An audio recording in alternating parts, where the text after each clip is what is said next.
Good day mga ka-sports natin dyan. Kapansin-pansin na kahit ang mga balibulista ay napapansin ng ibang mga netizen. Hindi kagaya noon kahit meron ngang mga isnabera ay hindi masyado nagiging issue kumpara sa artista na madalas ngang pinag-uusapan. Kung ikaw kasi ay mang-isnab ay talagang katakot-takot na pambabasyayo. Pero ngayon kahit mga volleyball player ay kapansin-pansin na ng mga netizen. At isa nga sila sa mga binabantayan rin ng kanilang mga kritiko. Kamakailan nga lang ay meron nga tayong namataan na kung saan meron na naman nag-attitude di umano ayon nga to sa mga netizen. Well, pag-uusapan natin kung sino ba ang volleyball player na ito.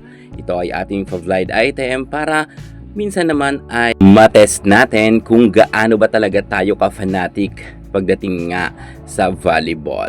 Ang ating favorite item ay talagang mabilis lang ito at I'm sure kilalang kilala ninyo ang ating ipa-favorite item ngayon. Pero hulaan ninyo kung sino siya. Alamin ang buong detalye pero bago ang lahat subscribe na, click ang ating notification bell para lagi kang updated sa lahat ng issues ng volleyball. Susunod na.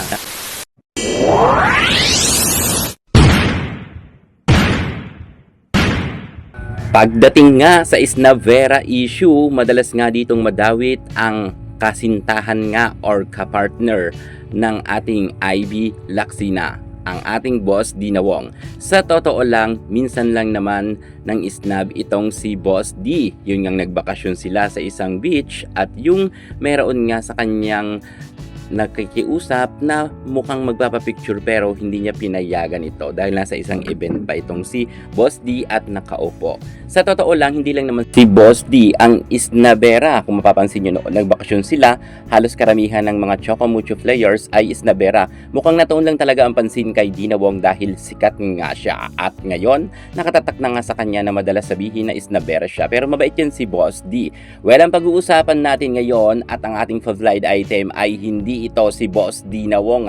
Inuunahan ko na kayo dahil kasi minsan pag nagpapablind item tayo ng isnabera issue, madalas nga na ikinakabit ang pangalan nila sa comment section kay Dina Wong daw or si Dina Wong daw yon. Eto ngayon ay hindi si Dina Wong. Ito ay isang naganap noon sa isang laban na kung saan tinalo nga nila ang isang team.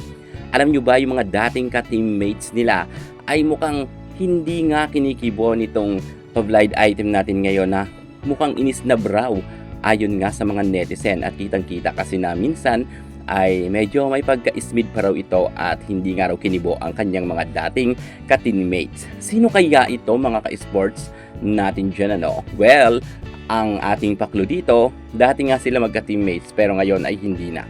At napansin nga to ng mga netizen at sinabihan nga siya na feeling daw superstar. Well, sikat ba siya?